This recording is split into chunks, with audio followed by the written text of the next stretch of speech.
It's the Jeremy Hazelwood Show. What's good? What's good? Let's get ready to go. Welcome to the Jeremy Hazelwood Show. Plug in, turn it up. Let's go. Hey, hey. Welcome to the Jeremy Hazelwood Show. Push play, let it roll. Let's go. What's good? Welcome to my show. In 3, 2, 1. Let's go. Hello and welcome to the Jeremy Hazelwood Show. This podcast is all about exploring a wide range of topics that spark curiosity, build community, inspire action, and deepen our understanding of the world around us. Before we get started, make sure that you subscribe now on whatever platform that you're seeing or listening to this by tapping that follow or subscribe button. In Season 3, we are shining the spotlight on women in business, the trailblazers, innovators, and leaders who are redefining what it means to build with purpose. Each episode, we bring you stories, strategies, and inspiration straight from the women who are creating businesses that make an impact. This season, we're going to celebrate and learn from the powerful voices of women in business. Today's guest is the founder and CEO of Taste of Atlanta. Welcome to the show, Dale DeSena. Thank you for coming out today. You bet. Thank you for having me. All right, we are going to start taking it back a little bit to childhood. Well, I don't want to say childhood because I don't know when this occurred for you, but tell me about your very first job and what did you learn from it? Oh, wow. Oh, my first job. Well, I was probably a camp counselor. Okay. I grew up in Savannah, Georgia. Oh, nice. I am one of 4 kids. Savannah was a small town. We rode our bikes everywhere. Unfortunately, we didn't wear helmet, but I was a very active kid outside. I swam on the swim team, and but being a camp counselor was probably a great summer job. Nice, nice. Yeah, I'm from the no bicycle helmet era too. So look at us. We turned out fine, right? We did. Don't tell our kids that. I know. Yeah. Make sure you buckle up, put your helmet on, and don't ever ride in the back of a station wagon. Like those things didn't happen. As a CAP counselor, what are some things that you learned even at that age with your first job? I learned that you always have to be on your toes. Being a camp counselor, the kids were probably my first and hardest sales job. Mm. Now I've got a 20-year-old kid and still one of my hardest sales Yeah. jobs. But I think really just to relate to all people that you come across and figure out how to work together as a team. Mhm. And, age is just a number, it doesn't matter. Yeah. It's interesting as we start to talk more about your entrepreneurship journey and what you're doing now, even reflecting on what you just said and some of those skills that you learned, it sounds like some foreshadowing of where our discussion might go today. Tell me about the first business that you started and why. Okay. The first business I started was DG Publishing. Okay. It was a custom publishing company in 1993. I had been previously in a job I was doing fulfillment, realized that was not my dream job, but as the sales director for that company, we took it onto the Inc. 500 company, Oh, and nice. I really reorged a company that just really figured out the processes and the systems and increased their sales exponentially. But the interesting thing is the reason I went to the fulfillment business and also why I then started my own company was because I was working for Business Atlanta magazine, Okay. which back in the day was a very well respected publication. And the known CEO of that company at the time would not promote me to be publisher. Wow. I was 28 years old Mhm. and had been through numerous publishers, was the ad director, had really created a lot of great things for the magazine. Sales were great. But he said, because I was a woman and Wow. because I was so young, he couldn't do it. Wow. And I said, if you really are telling me this, I will turn in my resignation right now. Wow. And he said, Dale, I can't. And I said, well, you know what? I can't stay here. And so Amazing. I left. and went to the fulfillment company. From there, I was there for probably a year and a half. And then I started DG Publishing, doing Okay. custom publishing magazines. Wow. Now, the really fun part, and I love magazines. I Yeah. had been involved in ad sales before. I had been a photographer in my early days. Hmm. I love the whole putting together creative process of creating magazines. And I was sitting on the beach at Tybee in Savannah, and I Hmm. said, Dale, if you could do anything you wanted to do, what would it be? Hmm. And I thought, well, I'd love to make my own magazine. I'd Yeah. love to sell. I would love to, be in the entertainment business. So I Hmm. really pulled all of those things together. I put in a call to Peter Conlon at Concert Southern Promotions, which Hmm. is now Live Nation. Okay. I was 30 years old, 30, Hmm. and I said, "Hey, I can create your concert program for Hmm. free." And he looked at me and said, "No, you can't." And Yeah. I said, "I promise you I can." And from there, really just created sponsorship Mhm. packages, ad packages, and started my company with the Chastain Park Summer Concert Program. Wow. So the funding for that company then, was it primarily through the sponsorships and promotions from other businesses? It was ad sales for the publication. It Okay. was sponsorships. I was able to have first dibs on tables at Chastain, which, Wow. back in the 90s, that was gold. Yeah, yeah. Um, and so, we created that. And because it was so successful, Peter and Alex Cooley came to me and said, "Hey, Dale, we want to start a music festival." Hmm. And I said, "Okay, let's start a music festival." And I said, "Well, what are we going to call it?" And they said, "Music Midtown." Nice. And I said, "Oh, cool. Let's start a music festival." So, Wow. from I was doing the Chastain Park program, I was also doing the Atlanta Opera program, the Yeah. Alliance Theater, the Nutcracker Ballet, a lot of different programs all around the city. But then I got into music festivals and art festivals, Yeah. and just it's amazing how everything, I took a right turn, left turn, right turn, left turn, and Yeah. my path was created. Wow. It's really amazing just to hear the backstory, because some people who may have met you in the past 15, 20 years know you for a taste of Atlanta, but they don't understand that you're actually like this Atlanta legend who, when it comes to food and entertainment and culture, you're one of the pillars in this community. So it's really awesome to hear the backstory from the Music Midtown piece, knowing that you helped start that. What was your role in getting that started? Was it still more on the sponsorship side, or what was the role?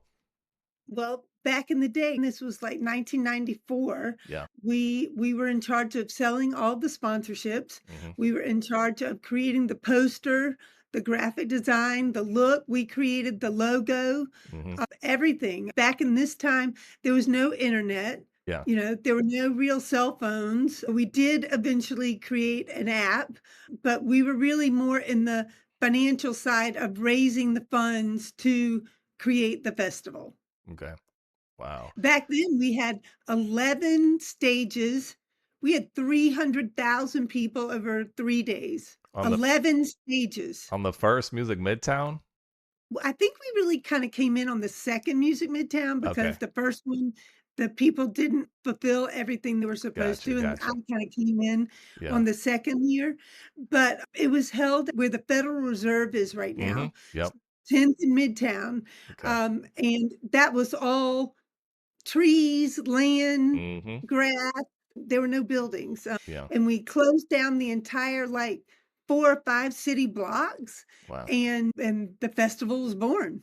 Wow. So with Music Midtown, and I'll ask a similar question for Taste of Atlanta, especially the first year, first couple years.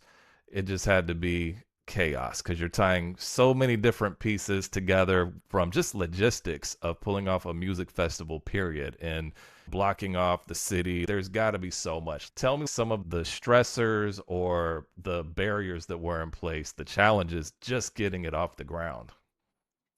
I do have to tell you, I was not really in charge of the actual festival, Yeah. the logistics of the festival. That was Hmm. Concert Southern Promotion. So Okay. the greatest thing was it was teamwork. Yeah. So Concert Southern had the most amazing logistics team that Nice. was in charge of the states, building stages, bringing in sound, hiring the music artists. Amy Hellberg was in charge of that. So Tara Murphy was in charge of the Hmm. PR. We had amazing people Yeah. managing their area of expertise. Yes. Our job was huge. I mean, Yeah. we had amazing sponsors who came in. So we had all the banner signage and ticketing to make sure they had what they needed and the programs. We had a Hmm. written program given out. Yeah. I will tell you the funniest thing though about that day that I remember so clearly was I was young. I was in my 30s, I Hmm. guess, and I hadn't really done a music festival before. And we were driving around our golf carts and driving people where they had to go and everything. And then all of a sudden, Alex said, "Well, the festival's open." And I mean, tens of thousands of people came in, Wow. and I'm in my golf cart, like, on the opposite side of the site, Hmm. and I'm like, "Oh my god, I cannot drive my golf cart back Oh. to where it belonged." And Yeah. so everybody said to me on the radio, they're like, "Dale, just park it and come back, and we'll get it at the end of the day." Well, that night, I went Yeah. back to get my golf cart, and it was gone. It was Yeah. not there. I was gonna And say, I bet it was not there. No, it wasn't, and I had no idea, but, all golf carts have the same key, Oh, I and didn't know so that. somebody had taken my golf cart and driven it to Georgia Tech, and Alex just laughed at me so bad, and he goes, Oh, that's "Dale, anybody hilarious. knows you can't leave your golf cart out there." Yeah. So I had no idea. But the golf Yes, cart was recovered though. You did get it it was back. covered in Nice. Georgia Tech. Yes. Wow, that's awesome. So tell me about then the transition from, did you go from Music Midtown to Taste of Atlanta, or was there something in between? There was lots in between. I worked with the Atlanta Dogwood Festival for about Okay. 12 years. Hmm. I also worked with the Montreux Music Festival, the Jazz Festival, Hmm. and so we really were just the Atlanta Arts Festival. I mean, we were just really helping to produce festivals from the sponsorship side, from the Okay. graphic design side. Yeah. In the late 90s, Food Network had started, Hmm. and in early 2000, I was like, you know what? I'm producing all of these great festivals for all these great people and great causes, but I want to own my own festival. Yeah. And so there was not a Taste of Atlanta event. And I Yep. thought, wow, people really want to come out for food or they want to watch chefs cook on a cooking stage. Yeah. And so I, from the ground up, created Taste of Wow. Atlanta. In 2001, we had our first festival, Hmm. and that was where it all started. That's awesome. Yeah. Actually, you beat me to the question, which was how did that piece start? When you started Taste of Atlanta, when you were working with these festivals, did you still have your publishing company? Were you still doing the programs, or had that sunset already? The programs had pretty much morphed out. Okay. I had become DG Publishing and Event Sponsorship. Okay. And but then that company, I was still doing the Dogwood Festival. I think I was involved with Music Midtown for maybe 12 years, and I was Okay. just like, "Alex, I just can't do this anymore. It Yeah. is just I just it's too I'm too old for this, and I just, Oh, need please. I don't believe that, Dale. No. I just had enough. I was Yeah. like, "This is crazy." 2001, I was doing just a couple of festivals, but really by 2002, 3, I was only doing Taste of Atlanta. Okay. So Taste of Atlanta, the first year, this is now your very own thing. Like now it can probably better answer the challenges, the bigger challenges of just putting together the first Taste of Atlanta. You're not responsible necessarily just for a part of it, but this is your Right. big event. This is your introduction to the world of your event. So tell me about the challenges and some of the victories too. The challenges were weather. Oh The gosh. weather Yeah. is for festivals is Yep. always a challenge. Yep. We were in October, and I did a lot of research on the driest months in Atlanta, and that would Hmm. be October. But the exciting part was really pulling together a team. Yeah. I got to really pick and choose people who I trusted, who I knew could handle teamwork, logistics, and handle that. Our first event was at Phipps Plaza in one of Mm. the back parking lots, which Okay.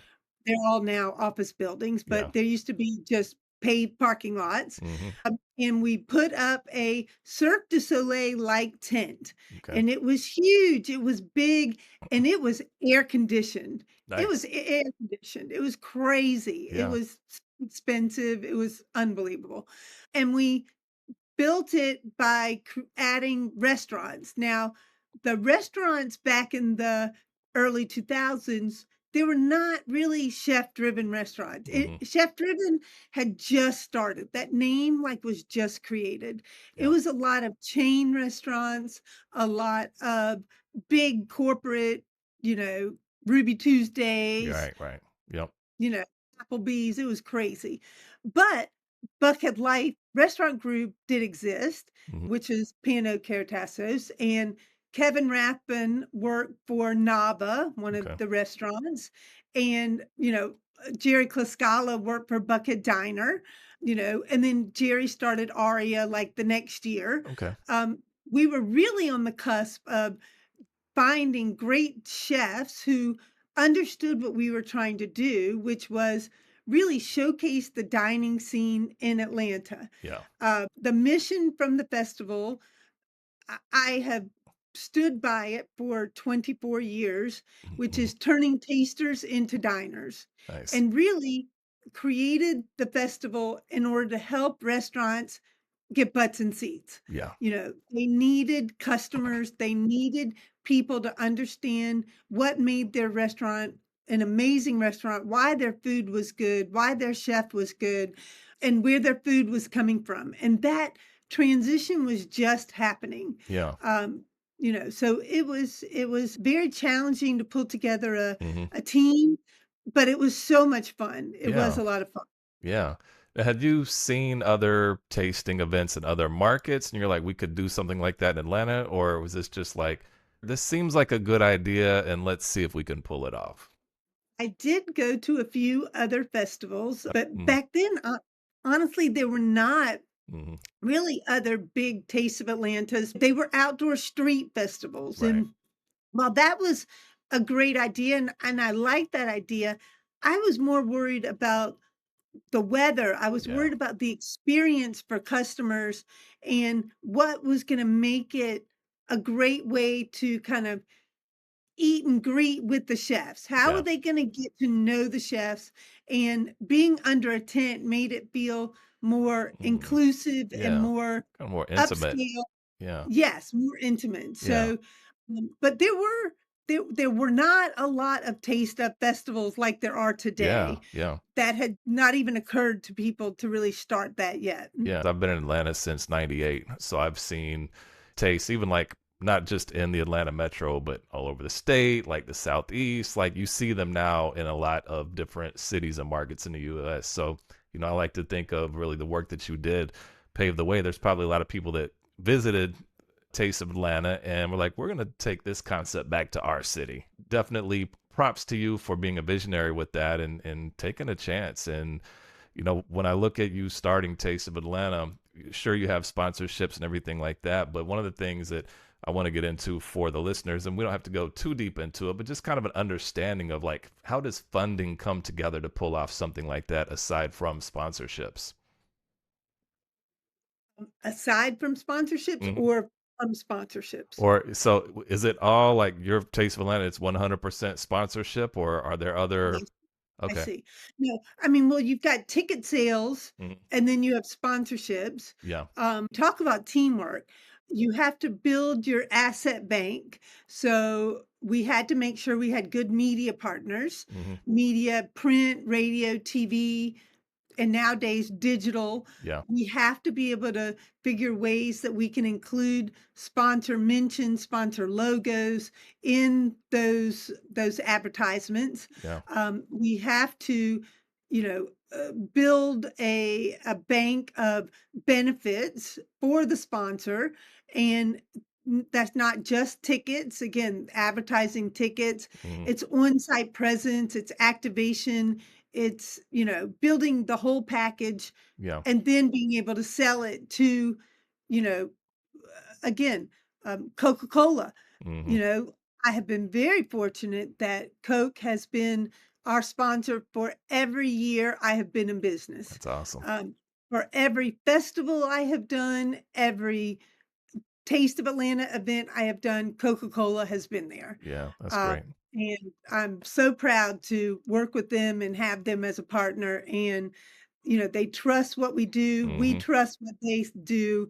It just works very well together. Yeah, that's great. And for them to work with you so long, it exhibits that trust in the output of what they're getting. They see the value in what you're doing. And I imagine too, when you have a consistent sponsor like Coke every year, like that just helps you to secure other sponsorships. Say, hey, they've been rolling with us for this long. That we know it's a solid event.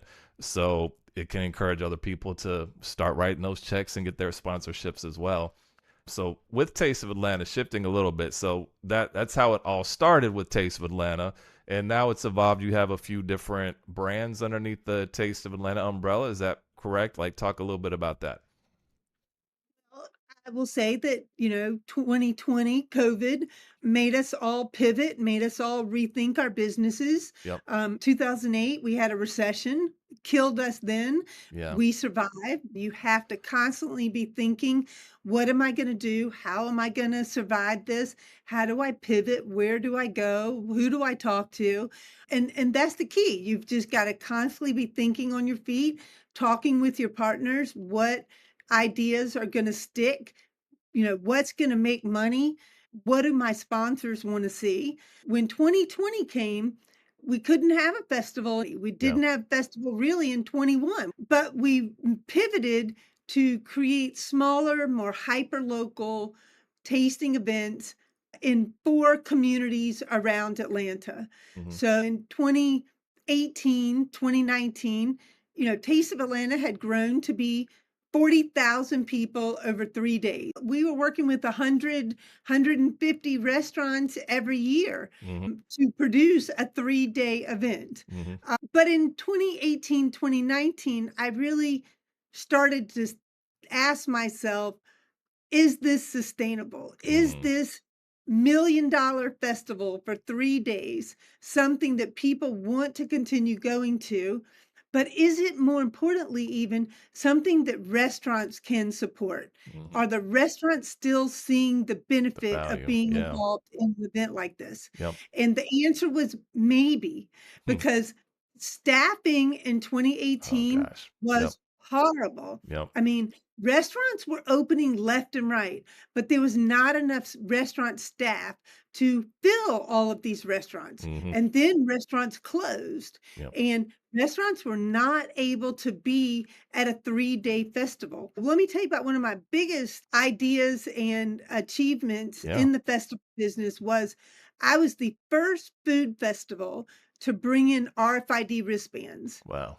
If you're not familiar with RFID wristbands, it was a radio frequency identification. Hmm. And at Taste of Atlanta, we used taste coupons, little movie theater tickets where you would buy your taste. Hmm. Because what happens is that for every taste ticket a restaurant collected, we paid them 50 cents. Mm. So the restaurants made money through our festival. Okay. They make a lot of money Okay. if they collected a lot of That's coupons. interesting. Yeah, I didn't realize that. That's cool. So then what happened is we weighed the coupons. We would weigh them Hmm. and tear them, TARE, to figure out how many coupons restaurants had collected, because there was no way we could count the tens of Right. thousands of Yeah. coupons. So, Yep. but some restaurants somehow they got wet. And when they Mm. got wet, they Oh, weighed, yeah, yeah, and yeah. we started to have to count them because we're like, no, no, no. If it's wet, we're gonna have to wait a day or two, let them Right. dry, Oh my count them. goodness. That's crazy. So then I pivoted to the RFID, where we shifted to taste points, Mhm. and they were on your wristband. Your wristband was mailed to you with directions on how to set up your account Mhm. and your points, and then you could buy more points at a point bank at the festival and never miss a beat. You Yeah. didn't have to pull out any cash. You just had to connect your credit card to your wristband Mm. and add more points. For the restaurants, the beauty of the RFID was I could tell a restaurant every person who ate and sampled at their restaurant at Taste of Atlanta on Mm. any given day at any given time. Yeah. So I had all the back end information. Yeah, that's It nice. it was so expensive. It was so expensive. And oh my God, the restaurant's gonna love it. They're gonna Yeah. get all this data. We're gonna have all this Right. data. Yes. The restaurants were so busy, they couldn't even figure out how to use the Oh data. man. Yeah. And so 2019, the last year of the festival as we knew it, I'm like, "Oh my God, we can't do that again." Mhm. And then COVID hit. And then Yeah. I was like, I think all the restaurants came to Fourth Ward Park. Mhm. And Yep. so restaurants from all over Atlanta came to Fourth Ward Park. And it was a great put on to showcase restaurants from all over. But when COVID hit, I thought, wow, people are really supportive of their restaurants in their community. Mhm. And sometimes there are a lot of restaurants in your own community you don't even know about. Right. And so why not let Taste of Atlanta hit the road and travel? Yeah. Let us go to these communities that have great culinary visions themselves and chefs and put on a festival in all of these different towns, Yeah. in these different neighborhoods.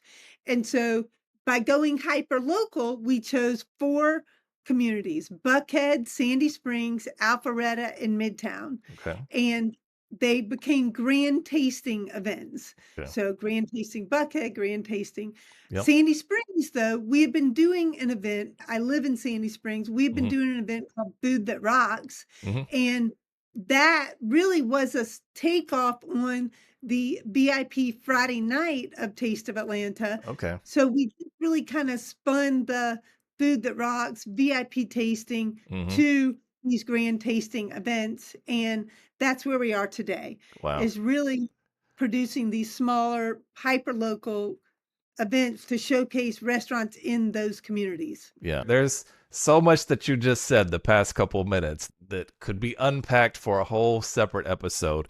One thing I want to go back to is just with Taste of Atlanta in general, like how you've had to evolve. Like you said, when you first started, really social media wasn't even a thing. The technology wasn't a thing. The cell phones at the time were probably not very existent. You get closer to 2000, you had maybe the Nokia phones, but even then they were phones. They weren't computers in your pocket. Correct.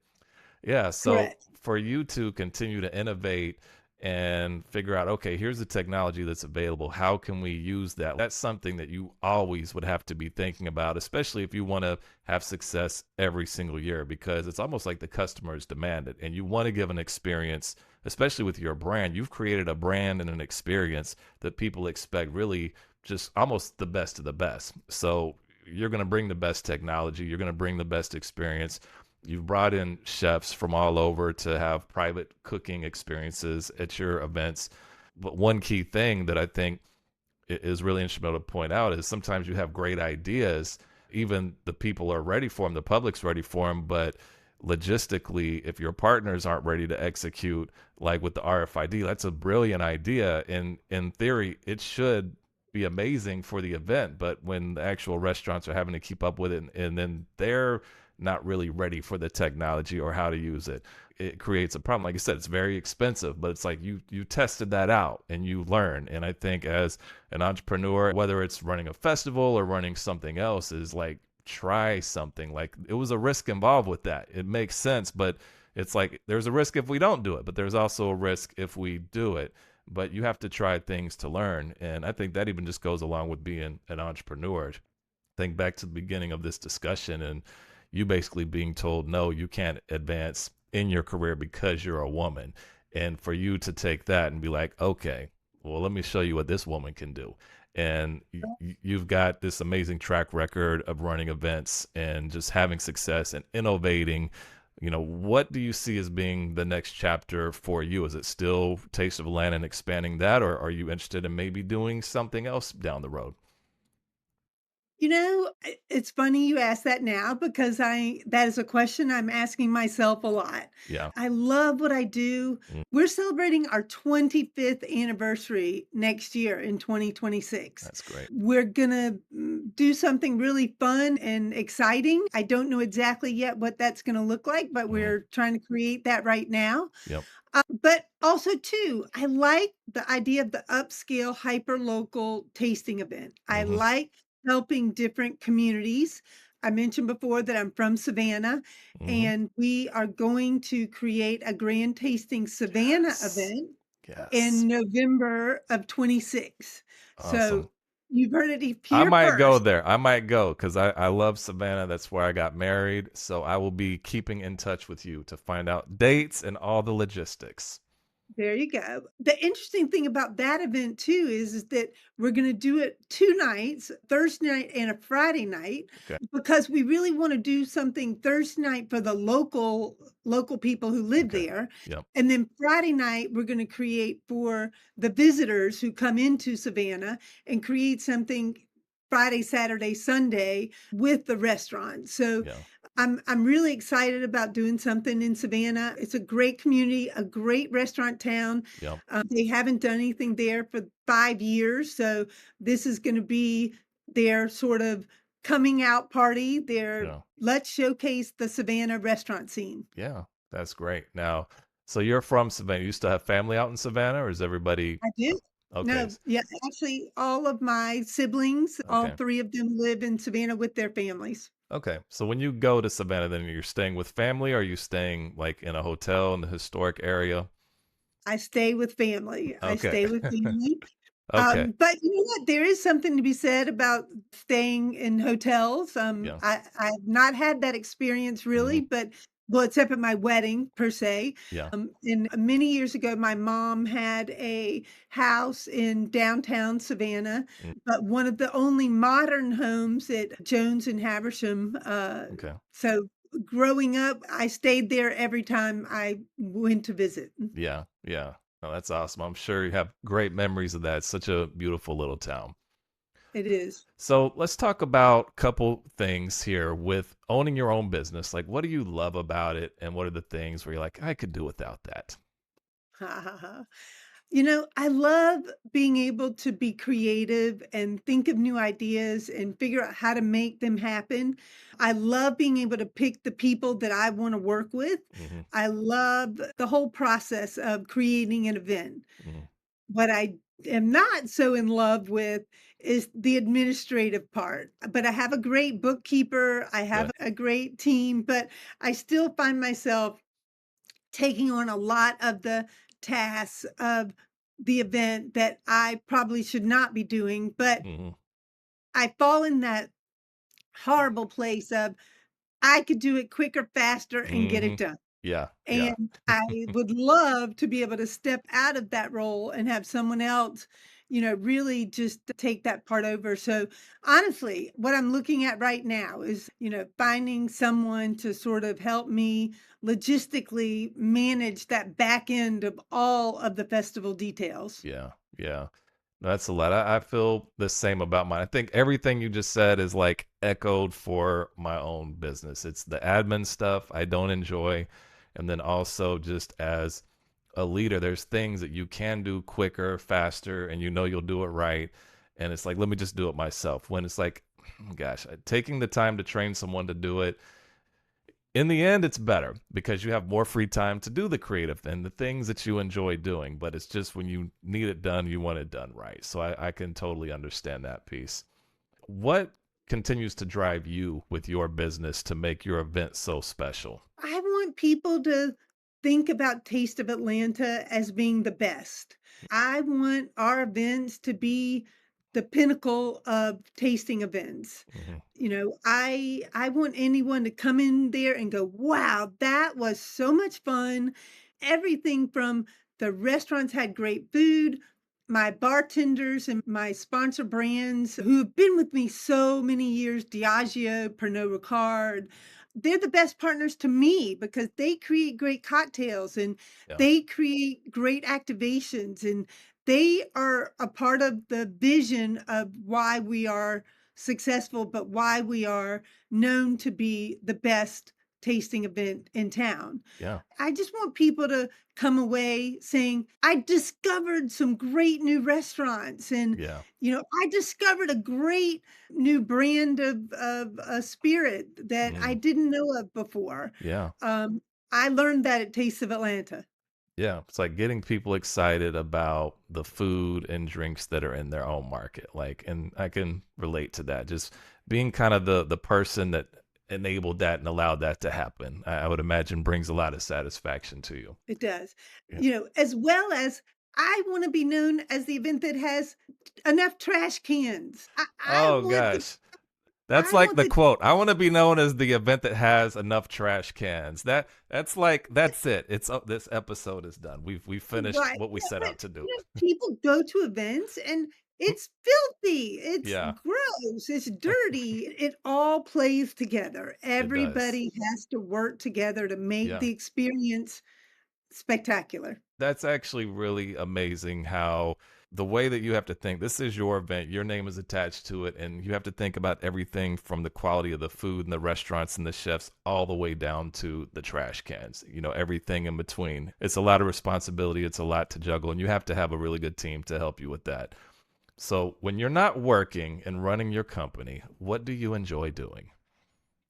What do I enjoy doing? It's funny. Right now, I'm guilty of not having enough balance. I will Yeah, say that. yeah, I love the beach. I love being outside. I love walking at the river. I wish I did more pickleball. yeah, I just love being outside. I love going to the theater. mhm, Um, there's just not enough time in the day. I need to rediscover more things that I like to do. yeah, yeah. That will come with time. I know you have a big event coming up here next month, but in the vein of food, because you are the queen of taste in Atlanta, what is your favorite cuisine and why? My favorite cuisine. I like that, and that you didn't ask me what is my favorite restaurant. No, no, no. We're not Because we're not gonna do that. We're not gonna do yeah, yeah, that that. would just be my favorite cuisine is seafood. Okay. Savannah, being my home, blue crabs were just the most fun. My dad used to take us crabbing, and Hmm. we would cook them and put them on the picnic table, and everybody would just sit there for hours and hours and pick at them. Yeah. I love, shrimp and everything that seafood has, and there are so many great seafood restaurants in Atlanta, it's crazy. Yeah. Yeah. Do you have a favorite dish or you just stick to the category of seafood? The category, I Okay. mean, because I love calamari and Hmm. I love shrimp and scallops and crabs and Yeah. lobster, Oh man. um, I do have to call out, it's funny, Lapierre's did a calamari dish at our grand tasting Alpharetta that was so good. It was just Hmm. delicious. He had a fryer there. They were hot. They were, just right out of the fryer. They were fantastic. Yeah. This past weekend, I did go to the Steam House Lounge, Okay. um, had a bowl of lobster bisque Hmm. and their crab salad. I love fine dining, Hmm. but I love the neighborhood favorites. Yeah. Yeah. I think there's some restaurant for everyone. I Hmm. think I love Houston's. I love Houston's. I love Yeah. that spinach dip. Mhm. But across the street, there's another restaurant maybe you haven't been to, you Mhm. haven't tried. Get out there and try a restaurant you've never been to. It's Yeah. the discovery, the adventure of finding your next great restaurant is Hmm. around the corner. Yeah. Or come to Taste Atlanta and try all of them. Exactly. And So, and that really, that is again why these hyper local smaller tasting events are so much fun and so important really to Atlanta right now in Mhm. that in one place, you've got 20 to 25 restaurants and bakeries. So there's sweet and savory. You can get them all at one time. There are no more taste points, no more taste coupons. Everything now is one price. You Oh, pay nice. for your ticket, you come in, it's all you can eat, Nice. drink, wine, beer, cocktail tastings, live music, everything for Wow. everyone that is 21 and older. Yeah, So we that's no awesome. longer, I you know, like for that. It's simple, simple, easy, keep it one simple. price. Keep it simple, one price, all you can eat. Yeah. So, Dale, what have you learned about yourself across this whole journey so far?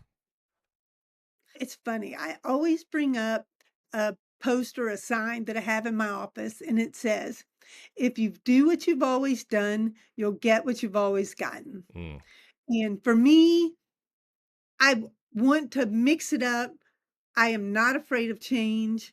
I like change. I embrace change. mm, And I feel like as a business owner, we always have to be looking to what is going to be next. yeah. You know, a lot of people have said, when is Taste of Atlanta coming back? Hmm. And I'm like, it is back. We haven't gone anywhere. Hmm. We've just changed the focus Yep. and we've made the pivot to really be more hyper local but again, made that pivot to 4 smaller events, Yeah.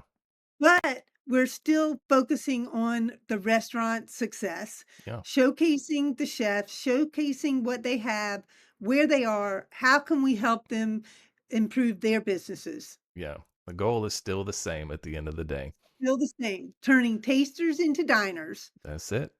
So, if you could Yep. instill hope into other women who are considering starting their own business, what would you say to her? What I would say to her is be organized, talk to as many people as you can about your idea. Think about what could be right about the business, but what could be wrong? What Mm, are going to be the hiccups? I always like to anticipate what my hiccups are going to be so I can talk about them with my team to say, this might happen, it may not happen, but I want to anticipate everything. But I say go for it. yeah. It's the worst thing it's funny, I used to tell even my parents. My Mm. parents were like, but Dale, why don't you just go work for Coca-Cola? Why don't you just get a job there? Then Yeah. you've got job security. Hmm. And I'm like, no, no, no. I said, I have more job security over producing my own events, creating my Yes. own business. I said, I could get laid off anytime. Exactly. But I said, I need to make sure I'm in control Hmm. and make sure that I can do the best I can do, not only for myself, but even for all my staff, my Hmm. employees, my workers, my team. I want everyone to succeed. Yeah. No, that's great advice. Great experience. Thank you for sharing that. So we come to the part where we're going to pull a clarity card. Here, I'll pull it Okay? up so you can see it better. And your card is, what is one of the biggest hurdles you've overcome in life? What is one of the biggest hurdles you have overcome in life? There have been a lot of hurdles, recession, COVID, Hmm. but when I think about life, the biggest hurdle, and this will get me all emotional. Saved a My good one mom, for you, Dell. Saved a good one it's for a good one. It's a you. good one. My mom was very influential in my life, Yeah. and I have always tried to do what she would be proud of. Hmm. And she passed away last year, Wow. Sorry to hear that. Yeah. and I still want to make her proud, Yeah. and I still want to do my best Hmm. and make sure other people know that your best is good enough, and that's all I can do. I Yeah. can't do any more. Yeah. But I think the hurdle of losing her and Mm. moving on, Yes. trying to create a life and a business that is bigger than me Yeah. and helping others. I think, we always want to reach out and help other people. Yeah. No, that's great. Thank you for sharing that. And I can tell you that You are enough. You've created a fantastic event year over year, all the way from your publishing days to Music Midtown to Taste of Atlanta. This talk is very inspiring to me, and I know to the listeners, but also the event that you've created, the way that you have connected people with food and drinks and experiences. Like, your mother is proud of you. And I have never met your mom. I don't know your mom, but there's no way that she could not be proud of what you've done and who you are and who you've become to be as an adult. So thank you for all that you've done in the Atlanta community, in business. If there's a way that people could reach out to you if they have questions or want to connect, what's the best way they can do that? My email is very simple, dale@tasteofatlanta.com. Would love to hear from you. Love to see how I can help others, and I'm available. Cool. Very easy. Well, thank you all for tuning in, and thank you, Dale, for joining me today. Thank you, listener, for tuning into the Jeremy Hazelwood Show. If you enjoyed today's episode, don't forget to follow or subscribe so you're always up to date when each new episode drops. And until next time, keep following your dreams to find your purpose. Thank you.